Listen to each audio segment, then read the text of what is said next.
Welcome back on the Lobo Coaches Show, and it's now our privilege to welcome in the head football coach at the University of New Mexico, Bob Davie. Coach Davie, welcome back on the program. It's good to see you. Utah State, pretty good football team. That was a tough one. That was a tough night. I thought we would perform better. We got off to just an awful start. We fumbled the first series of the game. Their very first offensive play, they take it in and score. But, the reality is this is what it looks like. This is what a rebuilding program looks like compared to a team that came into this season as a top 20 team. And I think we all recognized that last night, just the size, the strength, the physicality of that football team we played. Very good football team that won 11 games a season ago. You mentioned top 20 team and also a bowl game winner for just the second time in program history. Utah State. It's time for our breakdown segment as we get into the highlights from yesterday's football game. And it started 7-0 Utah State. This is Garrettson finding DiMartino out of the backfield. Well, we talked about jet sweeps to number 9 and then wheel routes, and they got us on the wheel route. Saquon Edwards, the young corner, Donnie White, the freshman outside linebacker, was in there, and it's something we practiced all week. We just didn't get it executed, and give them credit. They executed it. Cole Gauchi, we weren't sure if he was going to play, how much he would play, but this is a great throw here on a rollout as he finds Jarek Magnet. I think, again, we're making some improvement in the passing game. Jarek Magnet has come to life. All three of our quarterbacks, I think, did some good things in the passing game, and we need to continue to diversify because the way teams are playing us. Utah State played us like a lot of teams have played us with a 4-man front. 2 safeties sitting there on the pitch, and they're almost daring you to throw the football. So we need to keep improving to diversify our offense. That one, 34 yards to Jarek Magnet, and it set up the Lobos' first score.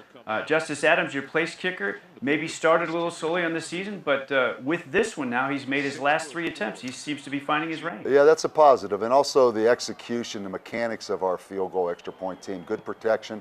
Ben Scare, our holder, gets the ball down. And you're right. Justice has bounced back 3 straight, and he's dug himself out of a hole.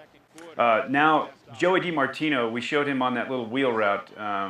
He had a terrific game running the football. Utah State's run game was outstanding. Well, this was ugly right here. They were in an unbalanced line. They ran the counter away from the unbalanced. We didn't do a great job schematically. We came back and made an adjustment to that in the second half and played it a little bit better. But, that 2-play drive right there, both runs by Utah State was just a dagger. That was as bad as it gets. 24-3 Utah State there up to 32-yard run. Now, Bruce Natson, he brings this punt back all the way. Ben Scare, does he sometimes outkick the coverage? Well, there's a little bit of that, but again, we had to punt that ball over, because they picked up a flag. They whistled it dead after the first punt. And Utah State, just the overall talent of their team, Robert, I said it all week, whether it was kickoff coverage, punt return, big, strong guys, and they got their hands on us and held us up at the line of scrimmage. And that little kid's a weapon right there. Our special teams have been outstanding, but last night we had 2 major breakdowns. And here's the other one. It was 38-3, and the punter for Utah State saw something here, obviously. Well, this is just a shame. We have a young guy at the top right there. You see number 11 that's supposed to stay outside and ensure that kick. And instead of staying outside and keeping everything in front, he kind of burrowed himself underneath the blocker. And really, I think the kid just checked to it, made a heck of a check right there. And that was a dagger right there, to end up. The same thing happened at the end of the UNLV game where they had a big touchdown run. The same thing last night. And that just leaves such a bad taste in your mouth. But again, a young, immature team that didn't execute right there, and a mature team that took advantage of it. All 3 of your quarterbacks got into the football game, and David Vega engineered the TD drive. He's a little bit better in the option game, I think, than we might think. He took off on this one. He shows some quickness, And again, this is their backup defense in there, but it really doesn't matter. I thought he showed a recklessness in a positive way. One thing about David, he will make a full-speed decision and let it rip, and there's something to that.